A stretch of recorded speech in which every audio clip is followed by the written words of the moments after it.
ಆಯ್ತ್ರಿ ಮುನ್ಸಿಪಾಲ್ಟಿ ಒಳಗೆ ಬರ್ತಿತ್ತು 1 ಮಿನಿಟ್ ಮುನ್ಸಿಪಾಲ್ಟಿ ಒಳಗೆ ಬರ್ತಿತ್ತಂದ್ರ ನೀನ್ ಮೆಂಬರ್ ಇದ್ದಲ್ಪ ಅವಾಗ 30 ವರ್ಷ ಗಟ್ಲೆ ದನ ಏನ ಕಾಯಕತ್ತಿದ್ದೆ 40 ವರ್ಷ ಗಟ್ಲೆ ಮುನ್ಸಿಪಾಲ್ಟಿ ಜಾಗ ಬರ್ತಿತ್ತಂದ್ರ ಬಡ ಬಡ ಒಂದು ಅದು ಫಿನಿಶಿಂಗ್ ಹಾಕಬೇಕಾಗಿತ್ತು. ಮುನ್ಸಿಪಾಲ್ಟಿ ಬರ್ತದ ಇದು ಬಿಡಿಯದಿಂದ ಒಂದ್ ತಂತಿ ಬೇಲಿ ಹಾಕಿ ಗಾರ್ಡನ್ ಮಾಡ್ರಿ, ಗುಡಿ ಮಾಡ್ಸ್ಕೊರಿ. ನೀವೇನ್ ಮಾಡ್ಕೋತೀರಿ ಮಾಡ್ಕೋರಿ, ಏನ ಇಷ್ಟೆಲ್ಲ ಮಾಡ್ಕೋಬೇಕಾಗಿತ್ತಿಲ್ಲ. ಅಮಾಯಕ ಒಬ್ಬ ಹೆಣ್ಮಗಳ ಆಸ್ತಿ ಲಪ್ಟಾಯಿಸ್ಬೇಕಂತಂದು ಹಿಡಿದು ಕಾಯ್ದಾನ. ಇನ್ನು ಮುಂದೆ ನಂದು ಆಟ ನಡೀದಿಲ್ಲ ಅಂತಂದ ಕಿಶನ್ ಈಗ DC ಅವ್ರ ಮುಂದೆ ಹೋದೆ, ಅಲ್ಲಿ ಹೋದೆ, ಭೂ ಹಗರಣ ಮಾಡಕತ್ತಿವತ್ತ. ಏನ್ ಹಗರಣ ಮಾಡ್ಯಾನ ಇವತ್ತಿಗಾದ್ರು ಆಟೋ ಬೊಂಗಾಚಿ ಒದರ್ಸ್ಲೆಕ್ಕ. ಅವ ಯಾರ್ದಾರ ಒಂದು ಗುಂಟ ನಾವೇ ಯಾರ್ದಾರ ಜಮೀನ್ ತಂದಿರ್ಲಿ, ಯಾರ್ದಾರ ಅನ್ಯಾಯದ ದುಡ್ಡು ನಾವ್ ಏನಾರ ತಿಂದಿದ್ದೀವಿ, ಅನ್ಯಾಯದ ಜಾಗ ನಾವೇನಾರ ಹೊಡ್ಕೊಂಡಿದ್ದೀವಿ ಅಂದ್ರೆ ಆ ದೇವ್ರ ನೋಡ್ಕೊಳಕ ಅವ್ರು ಏನ ಮಾಡ್ಯಾರ ಅವ್ರಿಗೆ ಅದು ಉತ್ತರ ಕೊಡ್ಬೇಕು. ಈಗ ಗೌಡಗೂ ಆಯ್ತು ಆ ದೇವ್ಗಿರಿಗೂ ಆಯ್ತು. ಇವ 8 ಮಂದಿ ಅಮಾಯಕರ ಕೆಲವೊಂದು ಜನ ಅದಾರ ಇಲ್ಲಿ ನೋಡ್ತೀನಿ, ಅವ್ರೆಲ್ಲ ಫೇಸ್ಬುಕ್ನಾಗ ಹಾಕದೆ ಮಾಡಕೋತ ಹೊಂಟಾರ. ಏನ ಯಾರ್ದಾರೆ ಮೆಂಬರ್ತಿ ಗಂಡಗ್ ಸಹಾಯ ಹೊಡೋದು, ಆ ಮೆಂಬರ್ತಿಗೆ ಮನಿ ಮಾಡಿ ಕೇಸಿಂದ ಲಗ್ನ ಮಾಡ್ಕೊಂಡಿಟ್ರೆ ಅವೆಲ್ಲ ಏನು ಗೊತ್ತಾಗುದಿಲ್ಲೇನ್ರಿ? ನಮ್ಗೆ ಎಲ್ಲರದು ಗೊತ್ತದ. ಯಾವ ಏನೇನು ತೆಗಿಬೇಕು ಅವೆಲ್ಲ ತೆಗಿತೀವಿ. ಈ ಬರುವಂಥ ಸಂದರ್ಭದಲ್ಲಿ ಅವು ಏನು ಮಾಡಬೇಕು ಎಲ್ಲರದು ಬಿಚ್ಚಿಡ್ತೀನಿ. ಇವ್ರು ಏನು ಬೆಕ್ಕ ಹಾಲು ಕಣ್ಣು ಮುಚ್ಚಿ ಹಾಲು ಕುಡಿದ್ರೆ ಯಾರು ಈ ಜಗತ್ತಿಗೆ ಗೊತ್ತಾಗೋದು ಅವ್ರು ತಿಳ್ಕೊಂಡಾರ. ಅವ್ರು ಏನೇನು ಮಾಡ್ತಾರ ಅವ್ರು ತೊಟ್ಟರು ಎಳಿಯಾಗಿ ಬಿಚ್ಚಿಡ್ತೀನಿ. ಇನ್ನು ಮ್ಯಾಗ ಅವರು ತಟ್ಟಬಾರ್ದಾಗಿತ್ತ ಪಾಪ ಬಡವ ಹೆಣ್ಮಗಳಿಗೆ. ಈಗ ಅಕ್ಕಿಗೆ ತಡವ್ಯಾರಪ್ಪ ಅಂತಂದ್ರೆ ಅದನ್ನ ಅಕ್ಕಿಗೆ ದಂಡಿಗೆ ಹಚ್ಚಲಾರ್ದ ಅಕ್ಕಿಗೆ ಹಿಡ್ಕೊಂಡು ಕಿಶನ್ ಅವ್ರ ಒಟ್ಟರಿಗೆ ದಂಡಿಗೆ ಹಚ್ಚೇ ಬಿಡ್ತೀನಿ. ಅಟ್ರ ಸರಳ ಬಿಡೋದಿಲ್ಲ. ಇಲ್ಲಿ ನಮ್ಮ ಸಾರ್ವಜನಿಕ ಜಾಗ ಅದ. ಆ ಜಾಗದಾಗ ಒಂದಿಷ್ಟು ಹುಡುಗರ ಕಣ್ಣ ಒಂದು ಸಣ್ಣ ಕಟ್ಟೆಯಲ್ಲಿ ಲಿಂಗ ಇಟ್ಟೇವಿ. ಅದಕ್ಕೆ ಅದನ್ನ ಯಾಕೆ ಇಟ್ರಿ ಅಂತ ಹೇಳಿ ಕೇಳೋ ಸಂಬಂಧ ನಮಗೊಂದು 4-5 ಹುಡುಗರು ಬಂದು ನಮಗೆ ತೊಂದರೆ ಕೊಡಾಕತ್ತಾರ ಅಂತ ಹೇಳಿ ಹೋಗಿ ಒಂದು ಮನವಿ ಕೊಟ್ಟಿದ್ರು. ಆ ಉದ್ದೇಶ ಅದು ಜಾಗ ಯಾರ್ದು, ಆ ಜಾಗದ ಮಾಲಕರು ಯಾರು, ಮತ್ತು ಅಲ್ಲಿ ಉಮೇಶ್ ಹೊನ್ನಾಳ್ ಅವ್ರ ಬಳಿ ಅವ್ರು ಎದಕ್ಕೆ ಬಂದಿದ್ರು, ಮತ್ತು ಈಗ ಆ ಜಾಗದ ಯಾರ ಹೆಸರೇ ಕಾಗದ ಪತ್ರಗಳು ಅದಾವ ಅನ್ನುವಂಥದ್ದು ಕ್ಲಾರಿಫಿಕೇಶನ್ ಮಾಡೋ ಸಂಬಂಧ ಈ ಮಾಧ್ಯಮ ಗೋಷ್ಠಿಯನ್ನು ನಾವು ಕರೆದಿದ್ದೀವಿ. ಇವತ್ತು ಆ ಎಲ್ಲ ಕಾಗದ ಪತ್ರಗಳು ಕೂಡ ಇಲ್ಲಿ ತಮ್ಮ ಮುಂದೆ ಪ್ರಸ್ತುತಪಡಿಸ್ತೀವಿ. ಬಂದಾಳಕ್ಕೆ ಇವತ್ತ ನಿಮ್ಮ PAಗಳು ಇವತ್ತ ನಿಮ್ಮ PAಗಳು ಒಂದು ಎನ್ಎ ಅಪ್ರೂವಲ್ ಆಗಬೇಕಾದ್ರ, ನಿಮ್ಮ ಅಧಿಕಾರದಾಗ ಎನ್ಎ ಅಪ್ರೂವಲ್ ಆಗ್ಬೇಕಾದ್ರೆ ಅವ್ರ ಕಡೆ ಆ ಡೆವಲಪರ್ ಕಡೆ ಒಂದು ಸೈಟ್ ತಗೋತಾರ, ಒಂದು ಪ್ಲಾಟ್ ತಗೋತಾರ. ಮತ್ತು ನೀವು ಇವು ಏನು CA ಸೈಟ್ ಅದು ಇರ್ತಾವಲ್ಲ ಅವು ಮಾರ್ಕೊಂಡು ತಿಂದಿರಿ. ಅವು ಬಿಡ್ರಿ ಮೊನ್ನೆ ಕಾರ್ಪೊರೇಷನ್ ಇಲೆಕ್ಷನ್ದಾಗ BJP ಟಿಕೆಟ್ ಮಾಡ್ಕೊಂಡು ತಿಂದವ್ರು ನೀವು. ನಿಮಗೇನು ನೈತಿಕತೆ ಐತೆ ಇದು ಹೇಳಕ್ಕ? ಒಬ್ಬ ಅಮಾಯಕ ಹೆಣ್ಮಗಳಿಗೆ ನಾನು ನ್ಯಾಯ ಕೊಡಿಸೋ ಪ್ರಯತ್ನ ಮಾಡತ್ತೀನಿ, ಮತ್ತೆ ನಾ ಕೊಡಿಸ್ತೀನಿ.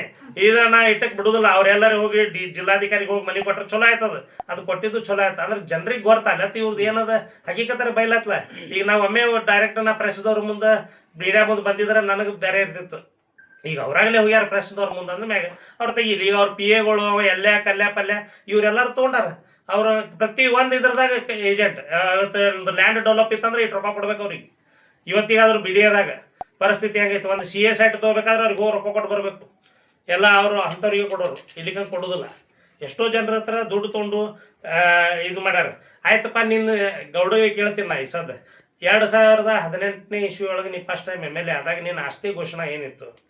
ಆಯ್ತಾ, ಆಸ್ತಿ ಘೋಷಣೆ ಏನಿತ್ತು ಅದ್ರದ್ದು ಈಗ ನಿನ್ನ ಆಸ್ತಿ ಎಟ್ಟಾಗ್ಯದ ಇಟ್ಟು ಒಮ್ಮೆ ಹೆಂಗೈತ ತೆಗೀಲಿ, ಲೆಕ್ಕ ತೆಗೀಲಿ. ಸಿದ್ದೇಶ್ವರ ಮುಟ್ಟಿ ಹೇಳಾಕಿವ ನನ್ನ ಆಸ್ತಿ ಇಟ್ಟೈತಂತ ಹೇಳಿ ಮಾಡಿ ತಗೋಸ್ಲಿ. ಆ ತಪ್ಪಿಸ್ತಿದ್ರೆ ಅವನಿಗೆ ಶಿಕ್ಷೆ ಆಗಿದೆ, ನಾ ತಪ್ಪಿಸ್ತಿದ್ರೆ ನಾ ಇವ್ರ ಮೂಮೆಂಟ್ದಾಗ ನಾ ಹೆಲ್ಪ್ ಮಾಡಿದ್ದು ಖರೆ ಅದ. ಇವ್ರಿಗೆ ಏನದಲ್ಲ ಇವ್ರ ಕಡಿತನೂ ಹೆಲ್ಪ್ ಮಾಡ್ತೀನಿ. ಯಾಕಂದ್ರೆ ಒಬ್ಬ ಅಮಾಯಕ ಹೆಣ್ಮಗಳೈತಿ, ಅವ ನಮ್ಮ ಕಾರ್ಯಕರ್ತ, ಅವ ನಮ್ಮ ಸಂಘದ ಕಾರ್ಯಕರ್ತ. ಆ ಸಂಘದ ಕಾರ್ಯಕರ್ತರಿಗೆ ಅನ್ಯಾಯ ಆದಾಗ ನಾ ಹೋಗಿ ನಿಂದಿರೋದು ನನ್ನ ಧರ್ಮದ. ಆ ಧರ್ಮದ ಆ ಪ್ರಕಾರ ನಾ ಹೋಗಿ ನಿಂತೀನಿ. ಇವ್ರು ಯಾರದರೆ ಆ ಬಡವ್ರ ಮನೆಗೆ ಬೆಂಕಿ ಹಚ್ಚಿ ಶ್ರೀಮಂತರ ಮನೆ ಬೆಳಗಲಾಕ್ ಹೋಗ್ಯಾರಲ್ಲ, ಅದು ತೆಗ್ದಾಗ ಬಿಡ್ರಿ. ಆ ಮೆಂಬರ್ಗೂ ಹೇಳ್ತೀನಿ, ಆ ರಾಜೇಶ್ಗೂ ಹೇಳ್ತೀನಿ. ಅವ್ರ ತಾಯಿ ಅದಾಳ ಮೆಂಬರ್ಗೆ, ಅವ್ರ ತಾಯಿಯ ಅಧಿಕಾರ ದುರ್ಬಳಕೆ ಮಾಡಿಕೇಶನ್ ಅವ ಏನೇನು ಮಾಡ್ತಾನೆ ಏನಿಲ್ಲ ಎಲ್ಲ ಗೊತ್ತದ. ಪಾಪ ಹೆಣ್ಮಗಳು ಎಷ್ಟು ತೊಂದರೆ ಕೊಟ್ಟಾರ. ಇವ್ರು ಹೋಗಿ ಹೇಳ್ತಾರತ್ತ, ನಿನ್ನ ಮನೆ ಕೆಡುವತ್ತಂದ ಕಿಶನ್. ಪಾಪ ಒಬ್ಬ ಅಮಾಯಕ ಹೆಣ್ಮಗಳು ಒಂದು ಮನೆ ಕಟ್ಟಿರ್ತಾವಂದ್ರೆ ಎಷ್ಟೋ ಸಮಸ್ಯೆ ಮನೆ ಕಟ್ಟಿರ್ತಾವ. ಆ ಮನೆ ಕೆಡುವಲ್ಲತ್ತೆ ಅಂತ ತೊಟ್ರು ಓಣ್ಯಾನವ್ರು ಹೋಗಿ ಅಂಜಿಕೆ ಆಗ್ತಾರತ್ತ. ಇದು ಓಣ್ಯಾನ ಹಿರಿಯರ್ ಅಂತ ಹೇಳ್ತಾರೆ. ಹಿರಿಯರೇ ಹೋಗಿ ರಾತ್ರಿ ನಮ್ಮ ಮನ್ಯಾಗ ಬಾಡಿಗೆ ಇದ್ದವ್ರಿಗೆ 1 ಗಂಟೆಗೆ ಹೋಗಿ ಇದು ಕೆಡುವುದೈತೆ ಅಂತ ದಿನದಾಗ ಖಾಲಿ ಮಾಡಿ ನೀವು ಸಮಾಧಿ ಮಾಡ್ತೇವ. ನಾನು ಸ್ವಂತ ಮಾಲೀಕತ್ವದ ಆಸ್ತಿಯನ್ನು ಹೊಂದಿರುವ ಸರಸ್ವತಿ ಅಡವೆಪ್ಪ ಬಬಲೇಶ್ವರ್, ಸರ್ವೆ ನಂಬರ್ 21 ಹಿಸ್ಸಾ ನಂಬರ್ 6. ಇದು ನಮ್ಮ ಪಿತ್ರಾರ್ಜಿತ ಆಸ್ತಿ. ನಾವೇನು ಖರೀದಿ ತೊಗೊಂಡಿರೋದಲ್ಲ ಮತ್ತೊಬ್ಬರ ಹತ್ರ. ಆದರೆ ಅಲ್ಲಿರೋ ಹಿರಿಯರೆಲ್ಲರೂ ನಾವು ನಮ್ಮ ಆಸ್ತಿ ಕಟ್ಟಕ್ಕೆ ಹೋದಾಗೂ 2018ರಲ್ಲಿ ನನಗೆ ಇದೇ ಥರ ಕಿರಿಕಿರಿ ಮಾಡಿದರು.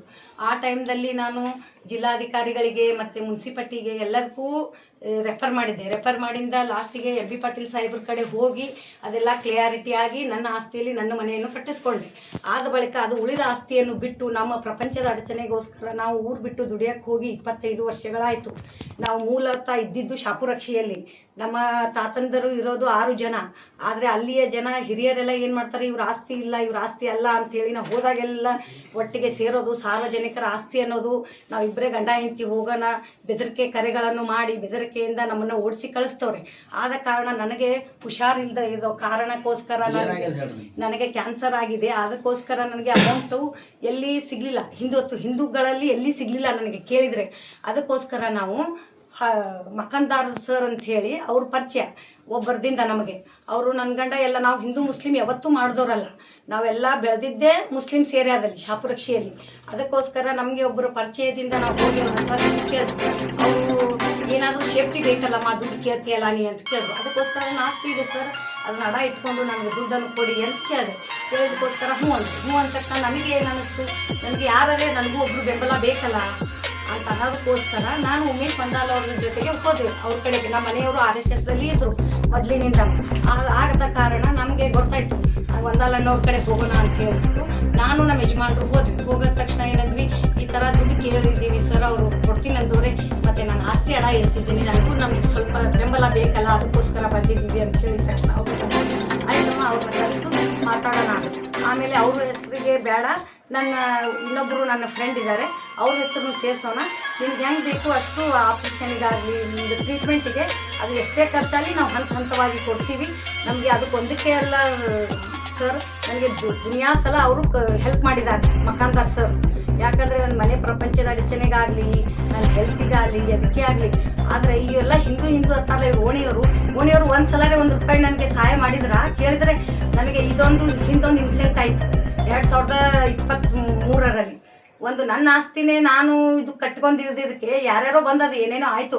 ಆ ಟೈಮ್ದಲ್ಲಿ ನಾನು ಎಲ್ಲರಿಗೂ ಅಂಗಲ ಹಚ್ಚಿದ್ರೆ ಯಾರೂ ₹1 ಕೊಡಲಿಲ್ಲ. ನನ್ನ ಸಾಮಾನು ಈಚೆ ಇಟ್ಟರು ಯಾರು ಯಾಕಂತ ಕೇಳಿಲ್ಲ.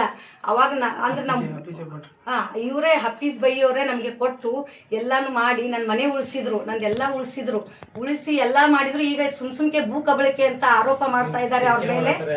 ಅದಕ್ಕೋಸ್ಕರ ಮತ್ತು ರಾಜಕಾರಣಿಗಳು ಅದರಲ್ಲಿ ಎಂಟ್ರಪೇ ಇದ್ದಾರೆ, ಅವರು ನಮಗೆ ಹಿಂಸೆ ಮಾಡೋದು.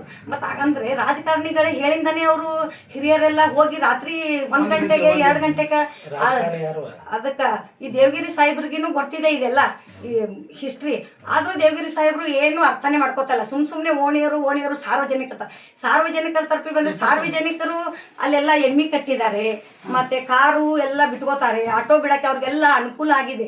ಅದಕ್ಕೋಸ್ಕರ ನಮ್ಮನ್ನು ಹಾಡ್ಸಿ ಹೊಡಿಬೇಕಂತ ಮಾಡ್ತಾರೆ.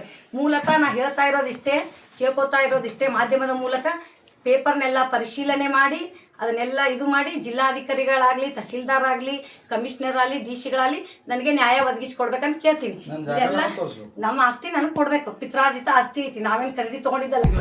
ಇದು ಅಲ್ಲ, ಇವರು ದೇವಗಿರಿ ಸಾಹೇಬ್ ಹೇಳ್ತಾರೆ ಇಲ್ಲ ಇದು ಮುನ್ಸಿಪಾಲ್ಟಿದ ಐತಿ ಸಾರ್ವಜನಿಕರದ ಐತಿ ಅಂತಾರೆ. ಅಲ್ಲ 2018 ನೋಟಿಸ್ ಕೊಟ್ಟರು, ಅದನ್ನೆಲ್ಲ ಹೋಯ್ತು. ಅಲ್ಲಿವರೆಗೂ ಇವರೇ ಅಧಿಕಾರದಲ್ಲಿದ್ರು, ಅವಾಗ ಇವರೇ ಅಧಿಕಾರದಲ್ಲಿದ್ರು ಗಾರ್ಡನ್ ಆಗ್ಲಿಲ್ವಾ? ಈಗ ನಾವು ಬಂದ ತಕ್ಷಣನೇ ಗಾರ್ಡನ್ ಅಂತ ಎಬ್ಬಿಸ್ತವ್ರೆ. ನನಗೆ ಮಾನಸಿಕವಾಗಿನೂ ಹಿಂಸೆ ಕೊಡ್ತಾ ಇದ್ದಾರೆ, ಮಿಲಿಟರಿನೂ ಟಾರ್ಚರ್ ಮಾಡ್ತಾ ಇದ್ದಾರೆ. ಇವರೆಲ್ಲ ಇಷ್ಟು ಹೇಳೋರು ನೈಟ್ 12 ಗಂಟೆಗೆ 1 ಗಂಟೆಗೆ ಇವ್ರು ಯಾಕೆ ಮಾಡಬೇಕು, ನಾವು ಡೇ ಅಲ್ಲೇ ಬರ್ತೀವಿ, ನಾವೇನು ರಾತ್ರಿ ಬಂದಿಲ್ಲ. ಇವರು 20 ಜನ ಸೇರಿ ಪತ್ರಾಸ್ ಹಾಕ್ತಾ ಇದ್ರು. ಮತ್ತೆ ಅದಕ್ಕೆ ಬರ್ಸಿ ಹಾಕ್ಬೇಕಾದಾಗ ನಾನು ಏನಿಲ್ಲ ಮಂಡಲ್ ಸರ್ ಫೋನ್ ಮಾಡಿ, ನಿಜ ಸರ್ ಈ ಥರ ಹೋಗ್ತಾ ಇದ್ದಾರೆ, ನನ್ನ ಆಸ್ತಿಗೆ ನೀವು ಸ್ವಲ್ಪ ನೋಡ್ತೀರಾ ಸರ್, ನನ್ನ ಹಾಸ್ಪಿಟಲ್ ಅದಕ್ಕೆ ಒಂದು 3-4 ಜನ ಹೋಗಿದ್ದಾರೆ. ಅವರೇ ಸೇರಿದ್ದು 50 ಜನ. ಆದರೆ ಇದು ಹೇಳ್ತಾ ಇರೋದು ಸುಳ್ಳು.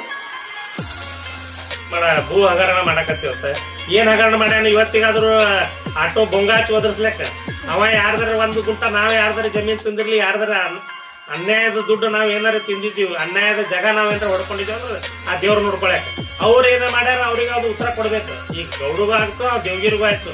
8 ಮಂದಿ ಅಮಾಯಕರ ಕೆಲವೊಂದು ಜನ ಅದಾರ ಇಲ್ಲಿ ನೋಡ್ತೀವಿ, ಅವ್ರೆಲ್ಲ ಫೇಸ್ಬುಕ್ನಾಗ ಹಾಕಿದೆ ಮಾಡ್ಕೋತ ಹೊಂಟಾರ ಏನು ಯಾರ್ದಾರೆ ಮೆಂಬರ್ತಿ ಗಂಡಗೆ ಸಹಾಯ ಹೊಡೋದು ಆ ಮೆಂಬರ್ತಿಗೆ ಮನಿ ಮಾಡಿ ಕೇಸಿಂದ ಲಗ್ನ ಮಾಡ್ಕೊಂಡು ಇಟ್ರೆ ಅವೆಲ್ಲ ಏನು ಗೊತ್ತಾಗೋದಿಲ್ಲೇನ್ರಿ ನಮ್ಗೆಲ್ಲರದು ಗೊತ್ತದ ಯಾವ ಏನೇನು ತೆಗಿಬೇಕು ಅವೆಲ್ಲ ತೆಗಿತೀವಿ ಈ ಬರುವಂಥ ಸಂದರ್ಭದಲ್ಲಿ ಅವು ಏನು ಮಾಡಬೇಕು ಎಲ್ಲರದು ಬಿಚ್ಚಿಡ್ತೀನಿ ಇವ್ರು ಏನು ಬೆಕ್ಕ ಹಾಲು ಕಣ್ಣು ಮುಚ್ಚಿ ಹಾಲು ಕುಡಿದ್ರೆ ಯಾರಿಗೆ ಜಗತ್ತಿಗೆ ಗೊತ್ತಾಗೋದು ಅವ್ರು ತಿಳ್ಕೊಂಡಾರ ಅವ್ರು ಏನೇನು ಮಾಡ್ತಾರೋ ಅವ್ರು ತೊಟ್ಟರು ಎಳಿಯಾಗಿ ಬಿಚ್ಚಿಡ್ತೀನಿ ಇನ್ನು ಮ್ಯಾಗ ಅವರು ತಟಬಾರ್ದಾಗಿತ್ತ ಪಾಪ ಬಡವ ಹೆಣ್ಮಗಳಿಗೆ ಈಗ ಅಕ್ಕಿಗೆ ತಡವ್ಯಾರಪ್ಪ ಅಂತಂದ್ರೆ ಅದನ್ನ ಅಕ್ಕಿಗೆ ದಂಡಿಗೆ ಹಚ್ಚಲಾರ್ದ ಅಕ್ಕಿಗೆ ಹಿಡ್ಕೊಂಡು ಕಿಸಿದ ಅವ್ರ ಒಟ್ಟರಿಗೆ ದಂಡಿಗೆ ಹಚ್ಚೇ ಬಿಡ್ತೀನಿ ಅಟ್ರ ಸರಳ ಬಿಡೋದಿಲ್ಲ. ಇವಾಗ ನನಗೆ ಕೀಮೋಥೆರಪಿನ ರೇಡಿಯೇಷನ್ ಇದೆ, ಪದೇ ಪದೇ ನನಗೆ ಈ ತರ ಟಾರ್ಚರ್ ಮಾಡ್ತಾ ಇದ್ದಾರೆ. ಒಂದು ಮಣಿಪಾಲಲ್ಲಿ ತೋರಿಸ್ತಾ ಇದ್ದೀನಿ, BGS, ಸಂತ ಫಿಲೋಮಿನಾ 3 ಹಾಸ್ಪಿಟ್ಲಲ್ಲಿ ನನ್ನ ಟ್ರೀಟ್ಮೆಂಟ್ ನಡೀತಾ ಇದೆ. ದಯಮಾಡಿ ಹೇಳ್ತೀನಿ, ಜಿಲ್ಲಾಧಿಕಾರಿಗಾಲಿ ದೊಡ್ಡ ಎಲ್ಲ ಜನರಿಗೆ ಕೈ ಮುಗಿದು ಕೇಳ್ತಾ ಇದ್ದೀನಿ, ನನಗೆ ನ್ಯಾಯ ಒದಗಿಸಿ ಕೊಡಬೇಕು. ನನ್ನ ಆಸ್ತಿ ನನಗೆ ನೀವೇ ಹುಡುಕಿ ಕೊಡಬೇಕು. ಅದು ಏನು ಹಾಕಿರ್ಲಿ ಪೇಪರ್ ಪ್ರಕಾರ.